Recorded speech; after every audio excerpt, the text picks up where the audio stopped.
Well, hi and welcome to the British Museum briefing video. My name's Mark and I'm going to be your guide on the day, and I just want to give you a little bit of background in this video that's going to help you be prepared for the amazing trip we're going to take to the British Museum.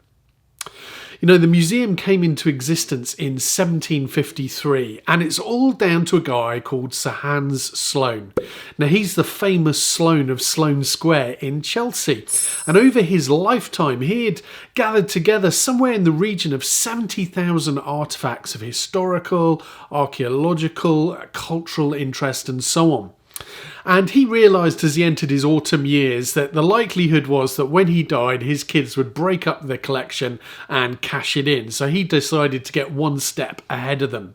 And in his last will and testament, he wrote that this collection, which was affectionately known as Sloane's Cabinet of Curiosities, should be bequeathed, as it were, to the nation. So he died in 1753 and the collection was offered to the king, who at that time turned it down, and as a result it was then offered to Parliament, and Parliament, being parliamentarians, said yes, we'll go one better than the king. And so in 1753 the Museums Act came into being and the British Museum was created. Now that collection has swelled from that very modest 70,000 items to somewhere in excess of 8 million today. Nobody's really quite sure how many, because there are literally boxes of stuff that were kind of, well, we call it collected from the rest of the world, but the reality is most of it was looted by British archaeologists during the British Empire.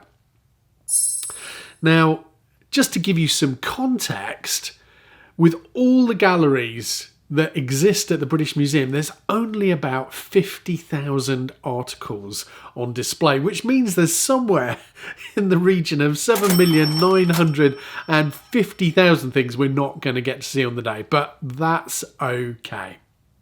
Now, when we think about the museum has helpfully arranged all the articles that they do have on display by gallery, and each gallery deals with a geographic region of the world. And if they have a lot of stuff to do with that region, then it will be over a number of galleries that work from sort of more ancient in time to less ancient in time. And that's kind of good for us, because as we walk through the story of the Bible, we can literally match up our story with the history of the world that surrounded Israel. So, the central tenet of the Christian faith is that we are declared righteous or not guilty by faith alone. The problem is that many Christians take that word alone and then misapply it. And let me give you some examples of what I mean by that. There are some Christians who have no fellowship with any church or any other Christians at all. They literally do faith alone. There are some churches that refuse to interface or interact with any other Christian churches, and they do faith alone. But we must remember, Jesus is coming back for one bride, not for many girlfriends. But I think the greatest way in which we kind of misapply the word alone is we take the scriptures, this sacred text, and we read it as if it has nothing to do at all with the culture that actually produced it. You know, we must remember that the Bible is an Eastern book. It was written in the ancient Near East. It was written by those who had an ancient Near Eastern worldview, and that means that they had a geographical context that they understood that perhaps we don't. They had a political context, they had an economic context, they had a historical context. They knew what was going on in and around their world. And finally, and I think this is the most powerful one, they had a cultural context. There was a way that they made sense of and processed the world, and that shows up in how they write as they are carried along by the Holy Spirit.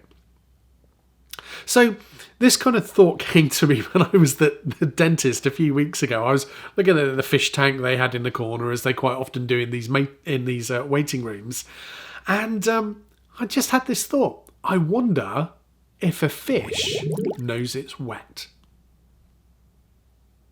Bit of a strange question, I know, but there's a reason for asking that, and it's simply this. For that fish, it is so normal for it to be immersed in water. That is its context, that I wonder if it's aware that it's wet. Now, the reason I ask that question is for this simple reason that for us as Westerners, we so often are unaware that we're Western because the way we think, the way we talk, the way we process the world, make sense of things in the world we live in is Western in approach. But it's normal to us. So are we aware we're being Western when we think in those ways? Now, I say this for a very important reason. The fact is, and you might not want to hear this, is you and I are weird. No, I'm not trying to offend you right at the start here, but this is an important point. See, we are Western, we are educated, we are industrialised, we are rich, we are democratic. Weird. All the things that the authors of the Bible and its original recipients were not. And so we need to kind of recognise that when we open this sacred text, there's a number of things going on. Firstly, we're travelling through time. Secondly, we are now orienteering across unfamiliar geography. And thirdly, we're entering into a cross-cultural experience. And I think the challenge for you and for me is simply this. What kind of tourist or what kind of traveller are we going to be when we open the text? I'll give you an example of this. In the 1980s, 1990s, you could go to the Costa del Sol in Spain and there would be all of these coastal towns and the seafront would be littered with British cafes that would be selling fry-ups for breakfast, British ale at lunchtime and fish and chips in the evening. Now, why was that? Well, it was really simple. The Brits who went to the Costa del Sol wanted to exploit Spanish culture for some things that they wanted from it, i.e. guaranteed sun and a really nice white beach. But the reality is, many of those Brits did not want to engage with the rest of Spanish culture, and so they just imposed British culture over the top. Now, we can laugh at that because it's a bit silly, but actually that's exactly what so many of us do when we come to read the text of the Bible. And really, in one way, it's one of the things that I want to help us unpick a little bit as we go around the museum, is realising that this is an ancient book written in a Near Eastern culture, and we are modern people, and we think and we process through Western culture. And those two things are very different. And as a result, what the Bible might be telling us is actually different than what we think it's telling us. Now, one of the ways that this different understanding of worldview works for us as Westerners compared to the Eastern view of the Bible is simply this. If you look at how Easterners arrange their books, it's very different to us. We kind of think linear and logical in a nice chronological straight line. But for them, they file their books by genre. So we have Torah together. We have the writings together. We have the prophets together. And that kind of brings me to this amazing timeline that I'm about to bring up on screen for you. Now, this timeline was created by a friend of mine, a guy called Roy Hossack. And Roy was kind of frustrated that whenever he purchased any kind of Bible timeline, these books were more like an accordion that you might see being played in a French cafe. Because when you open them out, there was pages and pages and pages that all zigzagged together because there was so much data and so much information. And actually the big story of God got lost in the middle of that. And so he set out with this great idea to create a Bible timeline that would fit literally, as you can see here, on 2 pages. Now, let's just have a look at this timeline and I'll explain it a little bit for you.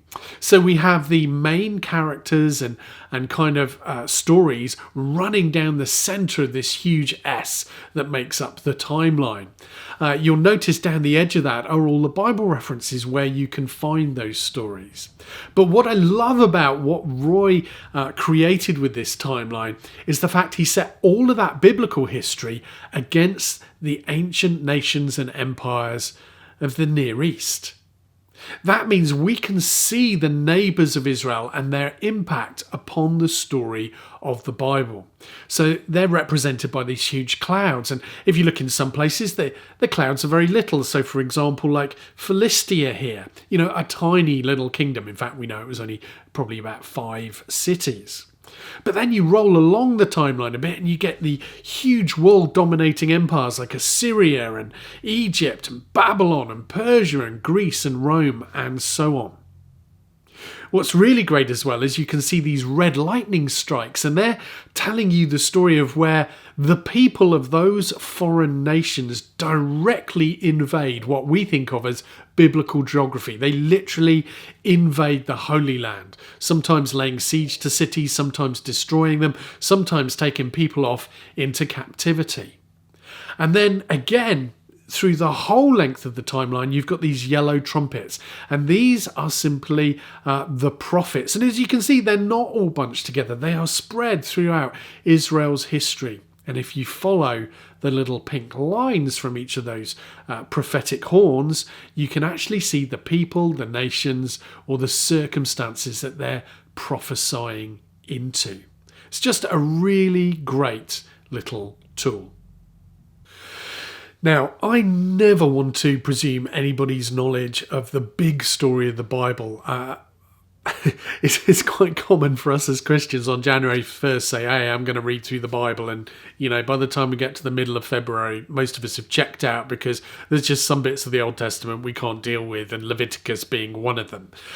So what I want to do is I want to talk us through this Bible timeline, because in one sense, it's going to be our route map on the day we visit the museum. And so actually having an understanding of God's big picture, God's meta-narrative story, is a really, really helpful thing. So I think most of us are kind of very familiar with the story of creation, of Adam and Eve, the fall and the spiral down into sin. We see the first murder within a generation until at the time of Noah, we get the great flood of the ancient world. But what I want to do is I want to pick up something as we talk about that. You can see the flood on the map. It's one of 3 great bodies of water that are actually mentioned. But the reason I want to point them out is there is something that biblical authors are trying to do. And because we're Western, we don't always spot it. And it's simply this. Biblical authors use repeated patterns of things to make consistent points through Scripture. So, for example, if we think about these 3 crossings of water, they are all actually rooted in and based on the story of creation. You'll know the story of creation. There's this vast body of water, and the Spirit of God hovers upon it. Now, the word used there is tahom. It's the word for the deep abysmal waters. When we think of the abyss, that's what we're thinking of. And God's presence comes and hovers over it, and it makes it mayim, that the living waters, the kind of water that man can use to prolong his life and to bring blessing and to bring fertility for his crops and so on and so forth. So there's this idea that there's these great waters, the presence of God comes upon them, and before you know it, bingo, the waters are separated and there is dry land. Well, that principle is picked up all the way through each of these watery events. So if we think about Noah and the flood, it literally says the tahom, the waters of the deep abyss, open up and the earth is flooded. And then we're told a wind blew across the water and lo and behold, dry land. And then Noah is told, hey, be fruitful and multiply. Suddenly you get the picture. What's going on here is actually uncreation and then recreation. And Noah now is almost like the new Adam. And that kind of pattern rolls on. So we think about Moses and the crossing of the Red Sea. And we're told how a wind blows across the sea. And the Israelites cross on, you guessed it, dry land. But of course, the enemies of God, who are Pharaoh and his soldiers and so on, they are drowned. That is a complete replay of the flood story. And now Israel, when they meet God in the wilderness at Sinai, are going to be the new Adam again. In fact, Israel, the nation, is God's firstborn son in one sense. And then we roll the story on and you get the crossing of Israel from the east of the Jordan to the west of the Jordan. We're told the water piles up and the people cross on, you got it, dry land. And so these patterns are played out. And here the story is a whole generation rejected God, died in the wilderness. And so when the Israelites cross over the Jordan into Canaan, it is like they are the new Adam. And so there you get just a little hint of the kind of patterns that the author or the authors are dropping into the text as we read through the story of the Old Testament. Now, let's just recap. So we have the creation of the world happens out of this chaotic, watery abyss. We have Adam and Eve created. They're given the mandate to have rule and dominion, but they sin against God. And so we have their fall and the spiral into just deplorable behaviour. Within a generation, we have the first murder, and things spiral down even further until at the time of Noah, literally God uncreates and recreates through the worldwide flood. Well, following that, we get the story of the Tower of Babel, which really isn't about, who's going to build the next highest building after the Shard. But this is about mankind trying to ascend and make a name for himself. And God comes in judgment by confusing the people of Babel's language. In fact, in Genesis 10, we're told that 70 nations, the table of nations, are effectively created because of this event. What many of us don't realise is that this is tied into a story in Deuteronomy 32, verses 8 to 9, where Moses tells us that at that time, literally, God disinherits the nations. He disinherits them, having nothing to do with you now. My goal now is to focus on this strange concept called Jacob. If we drop back into the Tower of Babel story, what happens immediately after the story of Babel? We get God choosing one man, a guy called Avram or Abram or Abraham as we will later know him. And we get the patriarchal period. We have the God who is the God of Abraham and Isaac and Jacob. And you know how the story unfurls from there. Jacob has 12 sons, and because of Joseph's little kind of sojourn in Egypt, the 12 brothers go in.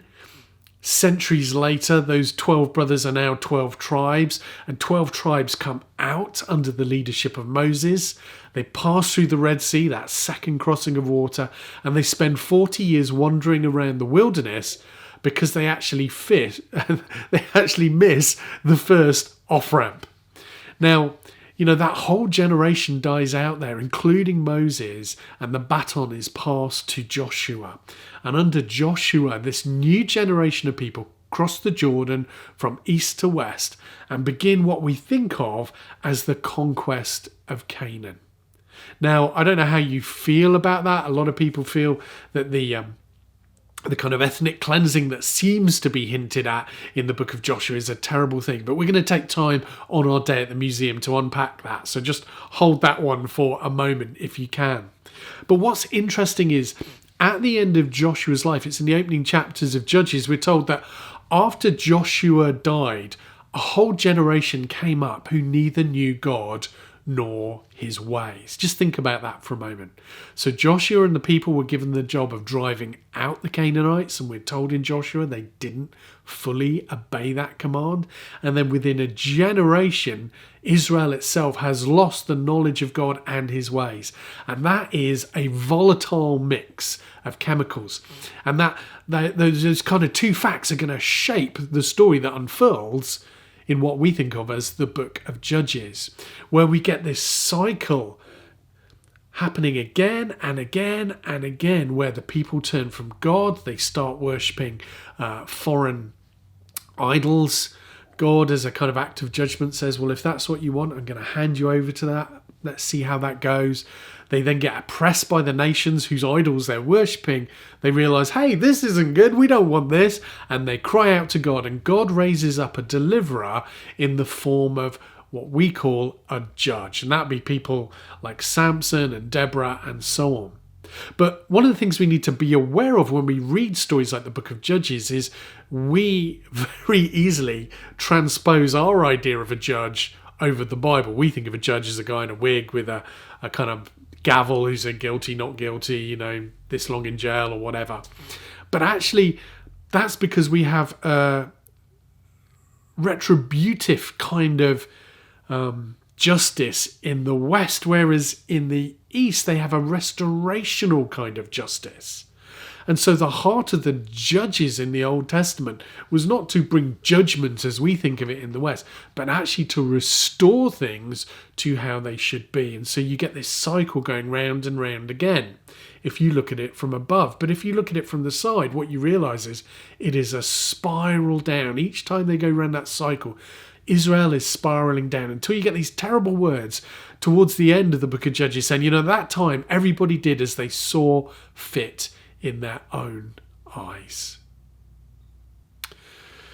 Now, it wasn't long after this that the Israelites are fighting the Philistines, famous battle called the Battle of Aphek. And at that battle, the Philistines captured the Ark of the Covenant. Now, if you've seen Indiana Jones, you'll know what the Ark of the Covenant looks like. It's this kind of box that was placed in the Holy of Holies. And for all intents and purposes, for Israel, this was God's Wi-Fi router on earth. Like, that box symbolised the very geographical locus of his manifest presence. And so when they lost the box, it was like they lost God. And it spent ages with the Philistines. There's these amazing stories about when the Ark of the Covenant is placed in Philistine temples, and the imagery is simple here, isn't it? The Philistine gods are greater than Yahweh, so Yahweh is now in the Philistine gods' temple worshipping the Philistine gods. And there's this great story of Dagon, the priests of Dagon coming to the temple, and there is Dagon on his face before the Ark of the Covenant, on his face before the presence of God. And they prop Dagon up, and they come back in the next day, and he's on his face again, but his hands are broken off. Now, in ancient Near Eastern culture, you counted victory on the battlefield by cutting people's hands off, putting them in a pile and counting them. So there's a very clear metaphor in this story, which is Yahweh is greater than Dagon. Well, eventually Israel get the ark back, but this whole thing had really rattled them. And the people at that time say to Samuel, who's one of the first bona fide prophets of Israel, hey, this hasn't really gone so well. What we'd like is a king like everybody else. And Samuel's like, really? Do you know what God says about that? Like, it's a really bad deal. You're going to be taxed. Your beautiful young women are going to be taken. Your young men will serve as his servants and in the army. The best of your horses will end up as his horses and da-da-da-da-da-da. No, we'd like a king. And, I guess the rule is be careful what you pray for, because you might just get it. And they do. And they end up with a king, and his name is Saul. And this is the beginning of what we call the United Monarchy, where Israel is one nation in its totality. It's one nation in its totality. We have 12 tribes under one king. Interestingly, the Bible itself tells us that God calls Saul prince, not king, because the reality is Israel already had a king. Well, Saul starts well, ends badly. The throne passes to David, who is kind of like an adoptive son, although he's the black sheep of the family. He's out there in the wilderness running for his life from Saul. And then you get the story of David. Well, he begins well and he ends well, but it's a little bit dodgy in the middle, adultery and murder and all of that kind of stuff. And then the throne passes to Solomon, his son, who we're told starts amazingly well because of all the things he could have asked for. He asks for wisdom, not riches, not power, but wisdom. And he's responsible for supplying us with much of the wisdom literature. Things like Ecclesiastes and many of the Proverbs of the Old Testament. And you'll know the Proverbs. There's some really famous ones. One of my favourite ones is, a nagging wife is like, and you can probably finish that sentence off because it's so well known. A nagging wife is like a dripping tap. Now, for the ladies listening in, before you get rattled, there's a reason I chose that proverb, and it's simply this. We're told that although at the start of his reign Solomon started well, by the end of it he had gone well off track. And we're told that he had somewhere in the region of 700 wives. Not only that, but on top of that, he had 300 concubines, 300 girlfriends on the side, as if 700 wives wasn't enough. But the problem was most of those marriages were marriages of political alliance. They were how his kingdom was at peace with so many foreign nations. And the problem is when your wife is a foreigner, she worships foreign gods. And all of these wives started saying, we want to worship our gods. Now, God visits Solomon twice and says, don't do this. But Solomon listens to his wives rather than God. You could say he was listening to his zipper rather than Yahweh himself. And he ends up building high places on the Mount of Olives to the east of Jerusalem, which actually looks down upon the temple. It's above it. It's a higher place. There's places of worship to foreign gods there. Gods that are worshipped by the sacrifice of children. And as a result of that, the kingdom is torn from Solomon's hands. In fact, there's a prophet by the name of Ahijah. And he's wandering down the road one day and he bumps into a guy called Jeroboam who used to serve in Solomon's court. And he says, hey, watch this. And he does this kind of really crazy guerrilla street preaching prophetic act. And he takes off his cloak, tears it into 12 pieces, puts 10 in a pile and 2 in a pile. And he says, look, this is what's going to happen. God's going to tear the kingdom from Solomon. He's going to divide it into 10 tribes and 2 tribes. You get the 10. If you rule them well, God's going to bless you. If you don't, you're in trouble. And so we get the creation of what we call Israel and Judah at the same time. So we have Israel, the 10 tribes in the north, and their capital city is Samaria. And we have Judah in the south, and their capital city is Jerusalem. Now, if you look at the map again, you can see these squiggly lines between them. And that's when these two nations are actually fighting each other. This is family infighting. You can see the journey of Israel here, and you can see the journey of Judah there. Well, if you look at Israel on the lower line here, you can see she comes to a screeching halt.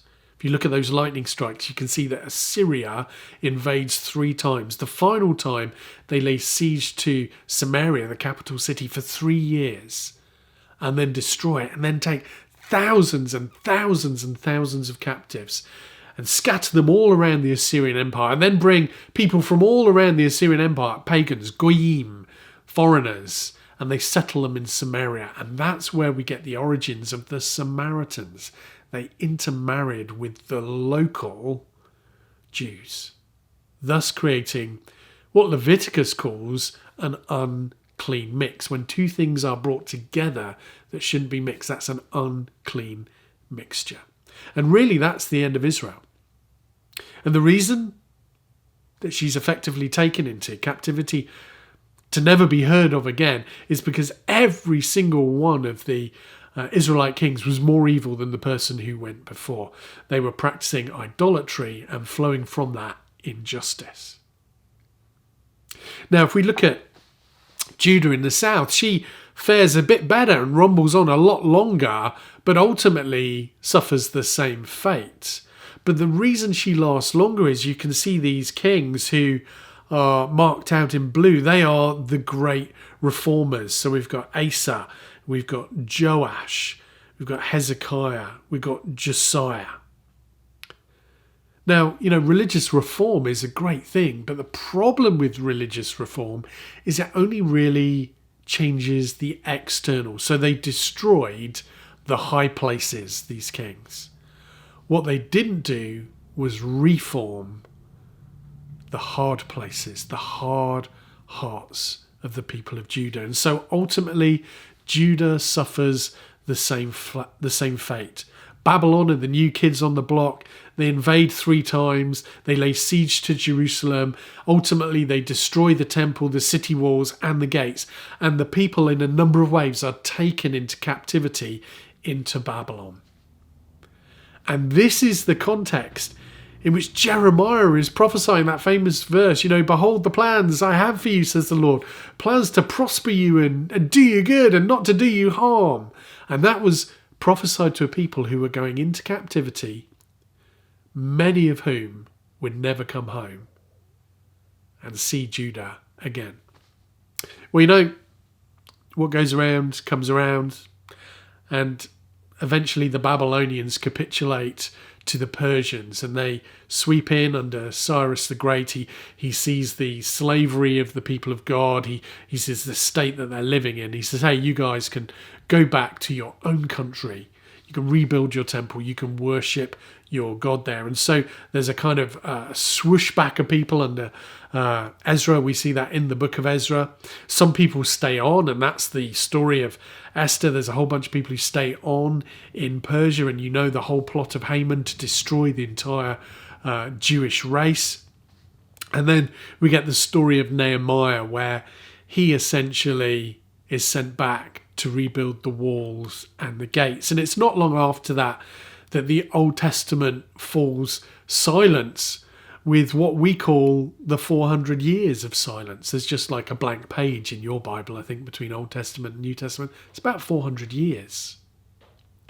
But what I want to say is, God might be quiet during that time, but some of the most important history that's going to shape our New Testaments rolls out during that time.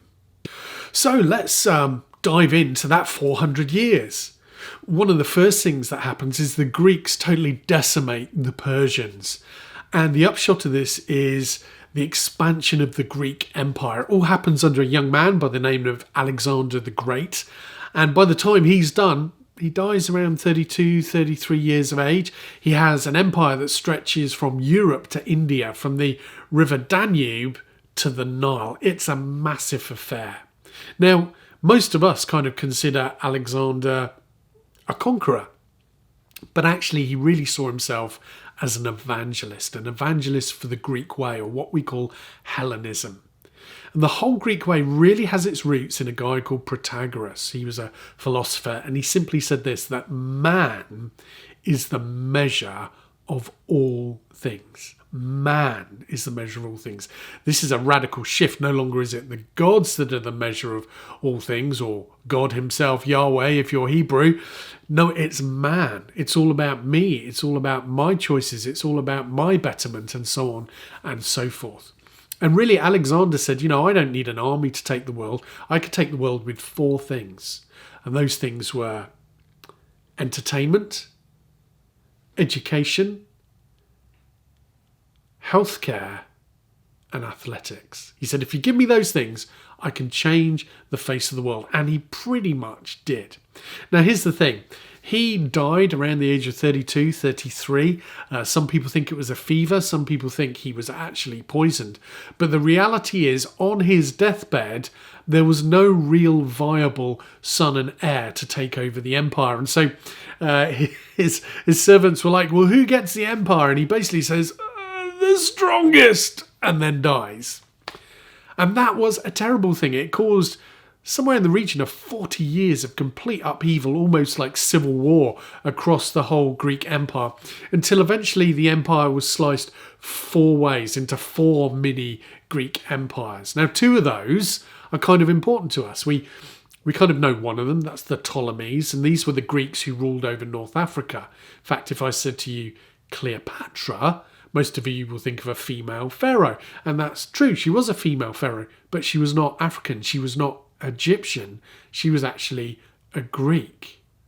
And then just up the road, their headquarters in Syria, ruling most of the eastern part of the Greek Empire, were the Seleucids.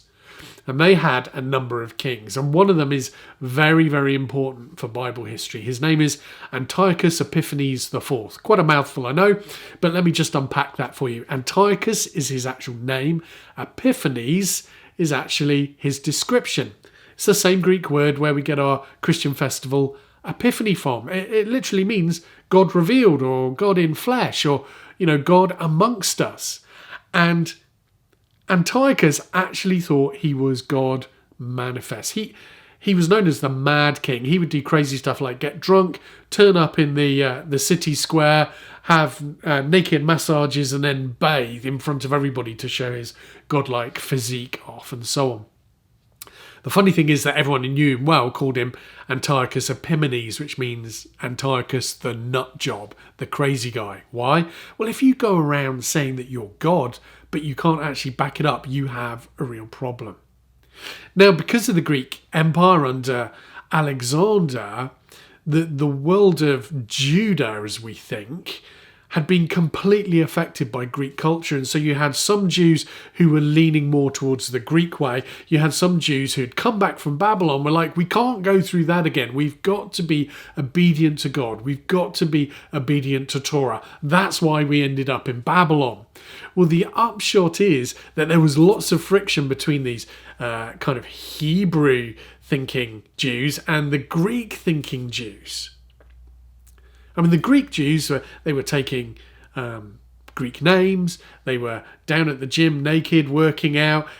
Some of them even reversed their circumcision. Don't ask how you do that, but there you go.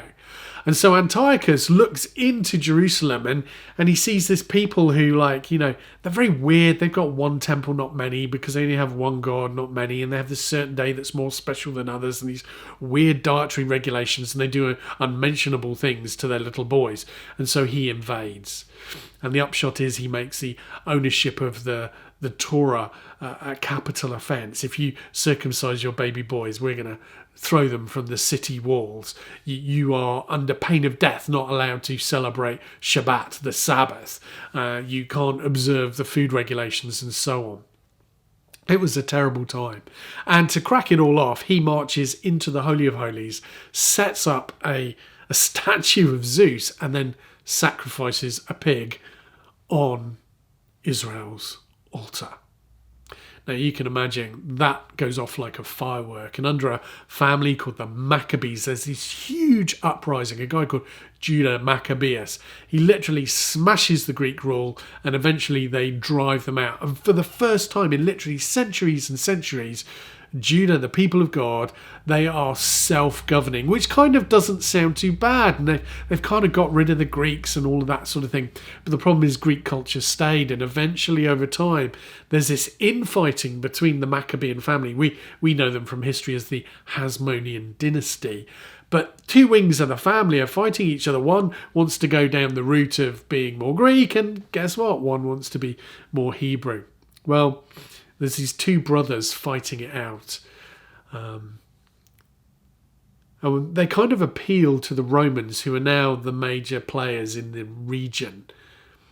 General Pompey of Rome, he's up in Syria. So they invite him down to come and sort things out, but one of the brothers double crosses him. And as a result, Pompey says, you know what?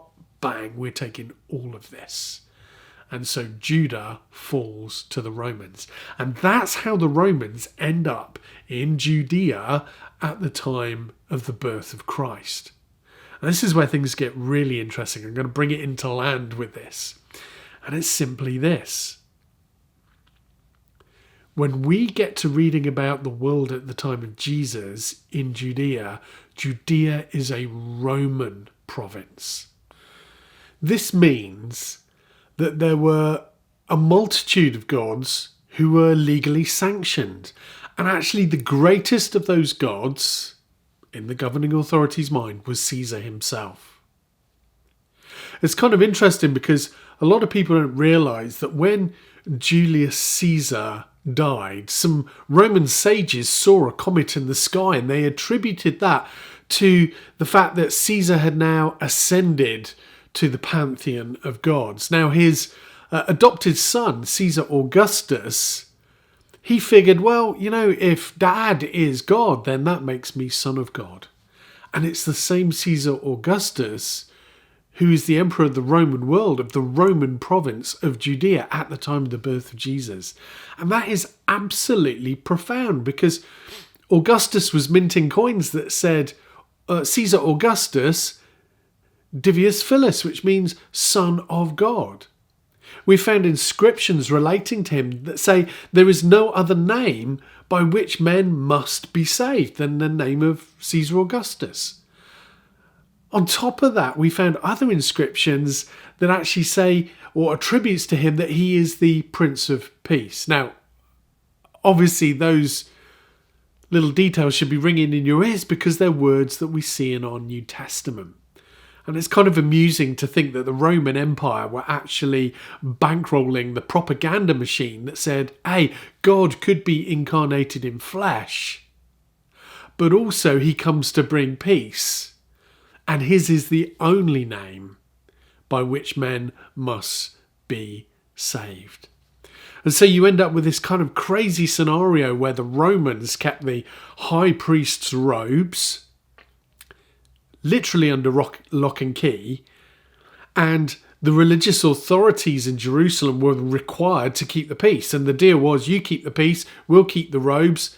If you keep the peace, we'll let you have the robes so you can actually celebrate your mandatory feast to this other god, Yahweh. That was how it worked. And so when Jesus rocks up at the beginning of what we think of as Passion Week, and he's being hailed literally as Messiah, as one who comes in the name of the Lord, the one who is going to save, that put the religious rulers in a very, very difficult position. And we now understand why, at the same time, Pilate is coming up from the coast, from the pagan city that Herod had built, Caesarea Maritima, to oversee this festival, which was essentially the Jews' freedom festival, freedom from oppression, freedom from slavery. And the Romans are a little bit jittery because, well, you know, these guys are here to celebrate this freedom ceremony and we don't want it getting out of hand. You can kind of see why circumstances came together in such a way that the religious rulers said Jesus has to die. Hopefully you can see from all of this stuff, just a little bit of background context helps us understand so much more of the story. And that's the journey we're going to be going on when we go around the museum.